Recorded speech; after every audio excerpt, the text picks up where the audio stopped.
Everett Holloway's rise to success was a testament to his unwavering ambition and sharp intellect. Born to middle-class parents, he had always possessed a keen understanding of numbers and a drive to prove himself. After graduating from the University of Minnesota with a degree in finance, Everett quickly climbed the corporate ladder at Pinnacle Investments, one of Minneapolis's most prestigious financial firms. By the age of 35, Everett had become the youngest partner in the firm's history, known for his shrewd investment strategies and ability to close even the most challenging deals. His corner office on the 40th floor of the Pinnacle Tower offered a panoramic view of the city he had conquered, a daily reminder of how far he had come. Colleagues described Everett as brilliant but ruthless, a man who would stop at nothing to achieve his goals. Alana Holloway had once harbored dreams as vivid and colorful as the canvases she loved to paint. The daughter of a renowned art professor at the Minneapolis College of Art and Design, Alana had shown promise as an artist from a young age. Her abstract paintings, with their bold strokes and emotive use of color, had garnered attention in local galleries during her college years. However, the practical concerns of adult life had slowly eroded her artistic aspirations. After marrying Everett at 24, Alana found herself swept up in the world of corporate wives, charity galas, and country club memberships. Her paint-stained jeans and eclectic studio apartment were replaced by designer dresses and a showcase home in Maple Grove. While she still painted occasionally, her works now adorned the walls of their home rather than gallery spaces, a constant reminder of the path not taken. To the outside world, the Holloways were the epitome of success. Their annual Christmas parties were the talk of the neighborhood. Everett and Alana moved through social circles with ease, he with his sharp wit, and she with her warm smile and effortless charm. They were fixtures at charity events, always ready with a generous donation and a quotable soundbite for the local press. Yet behind closed doors, the cracks in their relationship were becoming increasingly difficult to ignore. Everett's long hours at the office and frequent business trips left Alana feeling isolated and unfulfilled. She yearned for the passion and creativity of her youth, feelings that seemed increasingly distant in the face of endless social obligations and the pressure to maintain their immaculate image. For his part, Everett found himself growing frustrated with what he perceived as Alana's lack of ambition. He couldn't understand why she wasn't content with the life he had provided, why she still clung to her hobby of painting when she could be networking with other corporate wives or involving herself in more prestigious charitable causes. Dominic Reeves had always been a man caught between two worlds. Raised in a blue-collar family in North Minneapolis, he had learned the value of hard work from an early age, helping his father with plumbing jobs on weekends and during summer breaks. His natural aptitude for the trade, combined with his father's tutelage, had made him one of the most sought-after plumbers in the Twin Cities by his late 20s. But Dominic possessed another gift, one that seemed at odds with the gritty nature of his chosen profession. Blessed with chiseled features, piercing green eyes, and a physique honed by years of physical labor, Dominic had the looks of a model straight out of a fashion magazine. It was a passing comment from a satisfied customer, the wife of a local talent agent, that led Dominic to explore this other side of himself. Soon, Dominic found himself living a double life. By day, he donned work boots and carried a toolbox, expertly navigating the intricacies of pipes and fixtures. By night and on weekends, he slipped into designer clothes and struck poses for cameras, his image gracing local billboards and magazine ads. It was on a sweltering Tuesday in June when Dominic first crossed paths with Alana Holloway. A routine call about a leaky faucet brought him to the house. As Alana opened the door, Dominic was struck by her natural beauty. As Dominic worked on the faucet, the two fell into easy conversation. Alana, starved for intellectual stimulation, was surprised and delighted by Dominic's knowledge of art. He spoke passionately about a recent exhibit he had seen at the Walker Art Center, his eyes lighting up as he described the interplay of light and shadow in the paintings. For the first time in years, Alana felt truly seen and heard. As Dominic packed up his tools, their eyes met, and a spark of connection passed between them. Little did either of them know that this chance encounter would set in motion a series of events that would irrevocably alter the course of their lives. In the weeks following their initial encounter, Alana found herself inventing reasons to call Dominic back to the house. A stubborn clog in the guest bathroom, a mysterious knocking in the pipes, a sudden need to update the fixtures in the powder room. Each issue, no matter how trivial, became an excuse to see the handsome plumber again. Dominic, for his part, was all too happy to oblige. He found himself looking forward to these service calls more than any modeling gig or high-paying plumbing job. Their conversations during these visits grew longer and more personal. Alana confided in Dominic about her abandoned dreams of becoming an artist, while he shared stories of his struggles to balance his two careers and find his place in the world.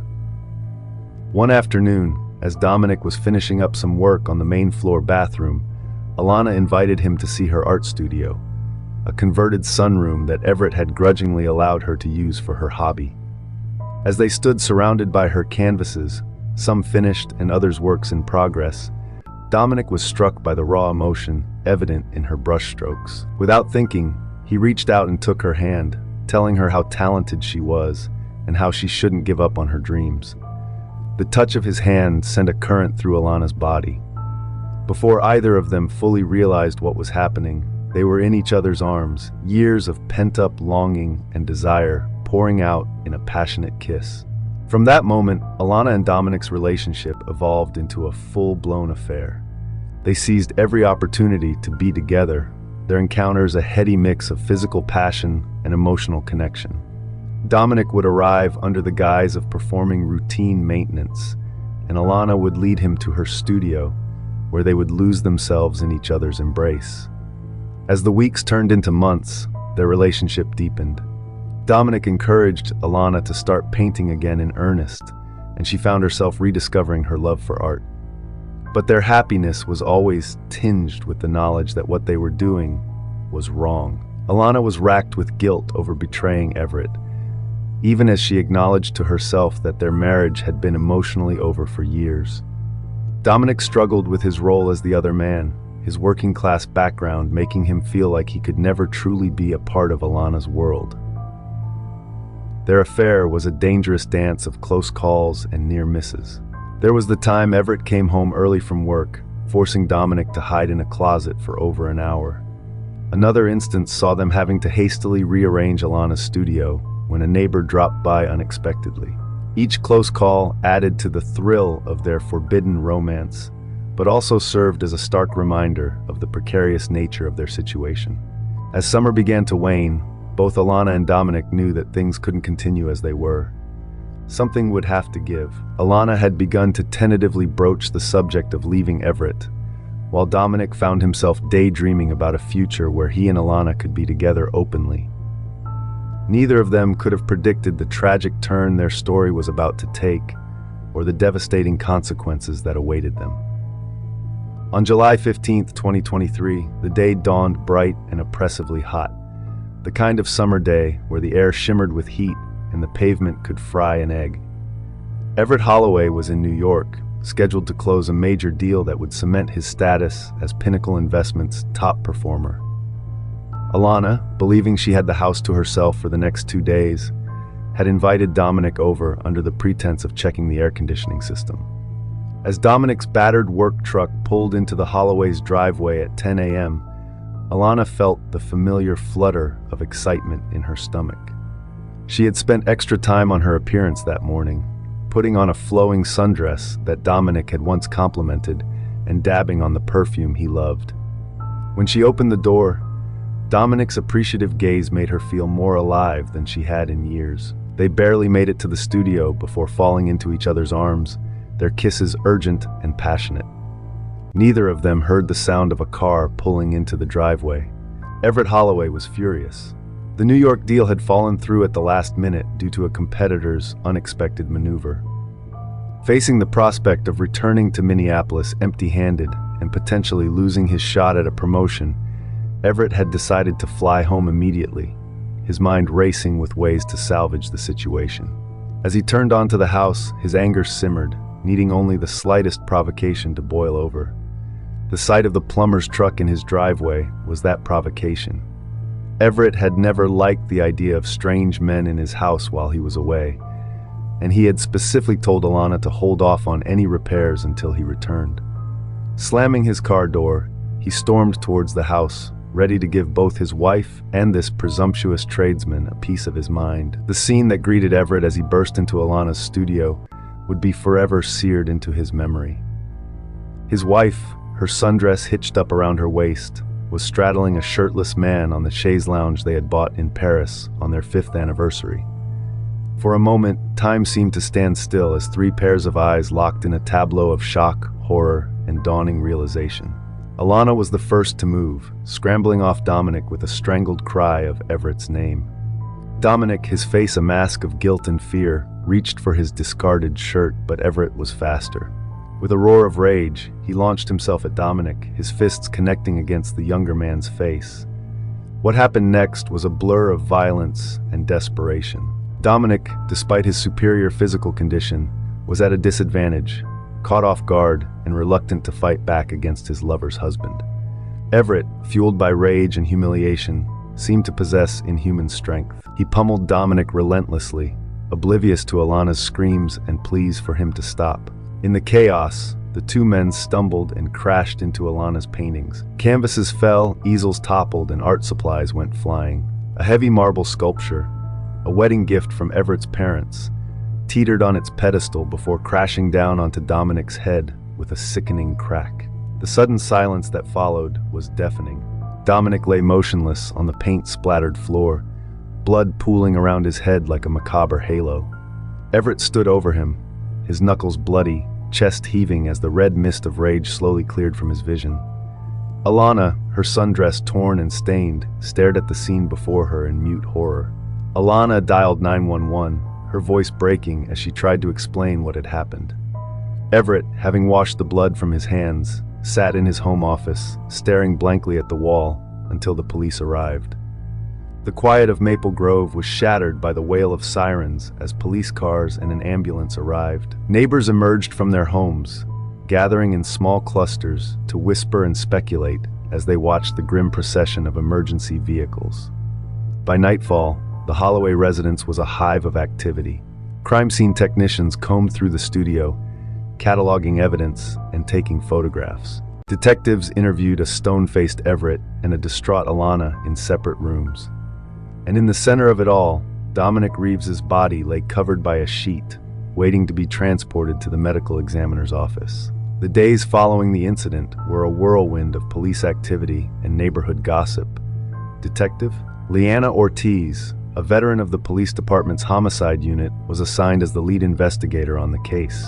Known for her meticulous attention to detail and unwavering dedication to the truth, Ortiz approached the Holloway case with a determination to uncover every facet of the tragic event. As she pieced together the timeline of that fateful day, Ortiz found herself faced with a complex web of conflicting statements and circumstantial evidence.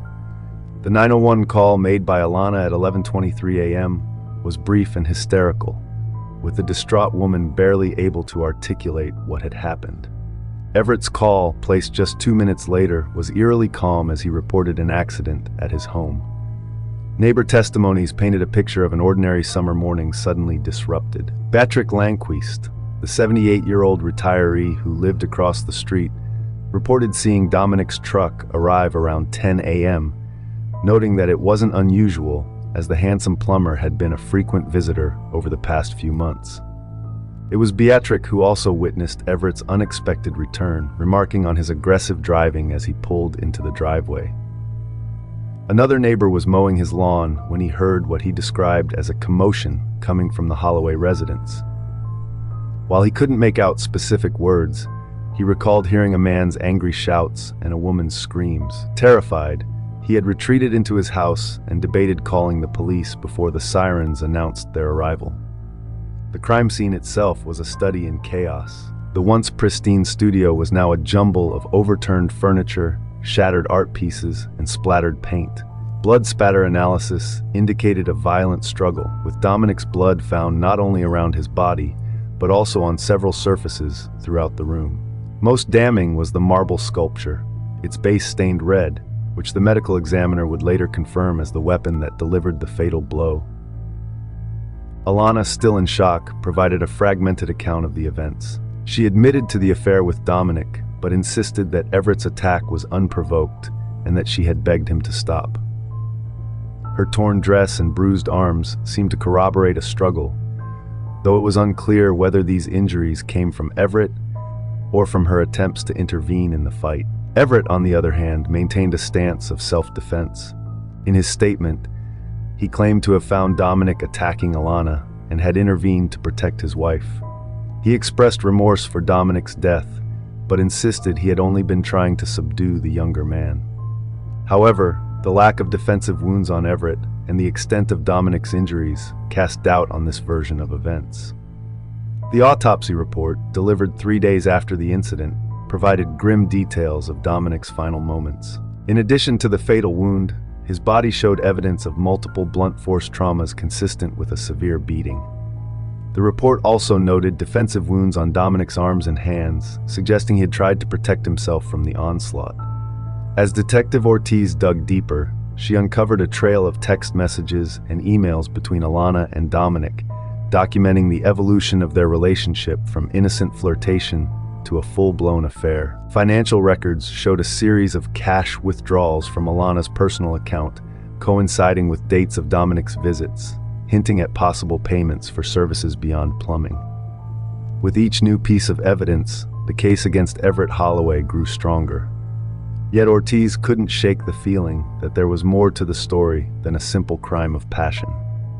As she prepared to present her findings to the district attorney, the seasoned detective knew that this case would be far from straightforward, and that the truth, when finally revealed, might be more complex and disturbing than anyone in Maple Grove could have imagined.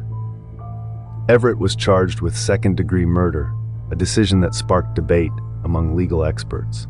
Some argued that the charge should have been first-degree murder, given the brutal nature of the attack. Others contended that the circumstances warranted a lesser charge of manslaughter. District Attorney Clarissa Nguyen defended the decision, stating that the charge reflected both the severity of the crime and the heat-of-the-moment nature of the confrontation. Everett's defense team, led by attorney Jerome Hoffman, crafted a narrative of a loving husband driven to temporary insanity by the shock of his wife's betrayal. They planned to argue that Everett had acted in the heat of passion, a strategy aimed at reducing the charges to manslaughter. Alana found herself in an impossible position. As the only witness to the crime, her testimony would be crucial. The prosecution pressed her to testify against Everett, while his defense team implied that her future financial security might depend on supporting her husband's version of events. It was during this process that a series of unexpected revelations came to light, adding layers of complexity to an already intricate case. The first bombshell dropped when an anonymous tip led Detective Ortiz to dig into Dominic Reeves's past. What she uncovered was far from the simple story of a working-class plumber moonlighting as a model. Dominic, it turned out, had a juvenile record that had been sealed upon his 18th birthday. With a judge's permission, Ortiz accessed the files and discovered that as a teenager, Dominic had been involved in a sophisticated identity theft ring. He had avoided serious charges by turning state's witness against the ringleaders, but the incident revealed a cunning and potentially manipulative side to the man who had been painted as an innocent victim. Further investigation into Dominic's adult life revealed a pattern of relationships with wealthy married women across the Twin Cities. Bank records showed regular cash deposits far exceeding what he could have earned from his plumbing and modeling work. The defense team seized upon this information, beginning to construct a narrative of Dominic as a calculated conman who had targeted Alana as his next mark. What made this discovery even more shocking was the apparent connection to Dominic Reeves. One of the shell companies used in the embezzlement scheme was registered to an address that had once been Dominic's residence. This unexpected link between the victim and the financial crimes of the accused threw both the prosecution and defense into turmoil, raising questions about whether Dominic's presence in the Holloway home had been more than just a romantic entanglement. As news of these discoveries began to leak to the press, the case took an even darker and more convoluted turn. The public narrative around the case shifted dramatically. The story of a simple love triangle gone wrong evolved into a complex tale of financial misdeeds, possible blackmail, and long-held secrets. Speculation ran rampant. Had Dominic discovered Everett's embezzlement and been using it to blackmail him? Was Alana somehow involved in the financial scheme? Had Everett's unexpected return home interrupted more than just an affair? Amidst this whirlwind of new information, Alana Holloway found herself under increased scrutiny. Her initial portrayal as either a victim or a cheating wife was replaced by questions about her potential complicity in her husband's financial crimes. Investigators revisited her background, paying particular attention to her abandoned art career and the timing of her marriage. It was an old college friend of Alana's, now an art dealer in Chicago, who provided another piece of the puzzle. She came forward with information about a promising young artist named Alana Prescott, who had abruptly disappeared from the art scene a decade ago, right around the time Alana had married Everett. The dealer produced a catalog from a student exhibition featuring Alana's work, abstract paintings that bore a striking resemblance to several pieces found in Everett's office at Pinnacle Investments. This led to a startling theory. Had Alana's art been used as a vehicle for money laundering, the large sums paid for her paintings could have provided a perfect cover for cleaning the embezzled funds. If true, it would mean that Alana's abandonment of her art career might not have been about sacrificing her dreams for marriage, but a calculated move to protect a criminal enterprise. As these revelations came to light, the strategies of both the prosecution and defense had to be drastically revised. What had once seemed like a straightforward, if tragic, case of passion and violence had transformed into a complex web of deceit, financial crime, and potential conspiracy. In the eye of this storm, Everett Holloway maintained his stoic demeanor, revealing nothing. Alana, on the other hand, became increasingly agitated, her composed facade crumbling under the weight of the accusations and insinuations. Hovering over it all was the specter of Dominic Reeves, the charismatic plumber whose death had set this entire chain of events in motion, and whose true role in the Holloway saga remained shrouded in mystery. As the trial approached, one thing became clear. The truth, when finally revealed in the courtroom, would be far stranger and more shocking than anyone could have imagined. The trial of Everett Holloway began on a crisp autumn morning, the courthouse steps crowded with reporters and curious onlookers. Inside, the tension was palpable as Judge Miranda Flores called the court to order. The prosecution, led by Dean Guan, opened with a powerful statement, painting Everett as a man driven to violence by his need for control, both in his personal life and his financial dealings. Defense attorney Hoffman countered with a narrative of Everett as a victim himself, of betrayal by his wife and manipulation by the deceased Dominic Reeves.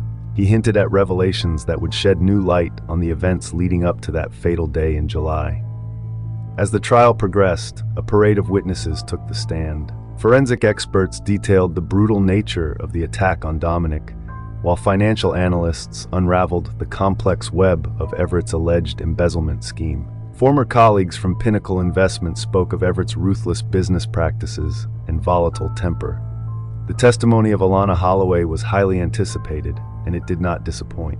Over 2 grueling days on the stand, Alana's composed exterior crumbled as she was confronted with evidence of her potential involvement in the financial crimes. In a dramatic moment, she broke down and admitted to using her art to launder money, but insisted that she had been coerced by Everett, painting a picture of a controlling and abusive relationship. The defense's cross-examination was equally intense, forcing Alana to admit to her affair with Dominic and suggesting that she had been aware of his criminal past. The implication that she and Dominic had been conspiring to blackmail Everett hung in the air, unanswered. After 3 days of intense deliberation, the jury returned with their verdict. Everett Holloway was found guilty of second-degree manslaughter in the death of Dominic Reeves, a lesser charge than the prosecution had sought. Additionally, he was convicted on multiple counts of embezzlement and money laundering. The judge sentenced him to 15 years in prison, with the possibility of parole after 10 years.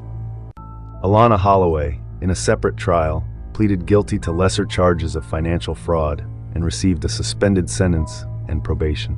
She left Maple Grove shortly after, her whereabouts unknown to her former neighbors. The aftermath of the trial left the community of Maple Grove shaken. The picture-perfect facade of suburban life had been irreparably cracked, revealing the complex and often dark realities that can lurk behind closed doors. As for the truth about what really happened that fateful day in July, it remained elusive. Had Everett truly acted in a rage of passion, or was it a calculated move to silence a potential blackmailer? Was Alana a victim of her husband's machinations, or a willing participant in a life of crime? And what of Dominic Reeves? Was he simply in the wrong place at the wrong time, or a key player in a complex conspiracy? In the end, the residents of Maple Grove were left to ponder these questions, their faith in the idyllic nature of their community forever altered. The case of the Holloways served as a stark reminder that beneath the tranquil surface of suburban life, turbulent waters may always be waiting to break free.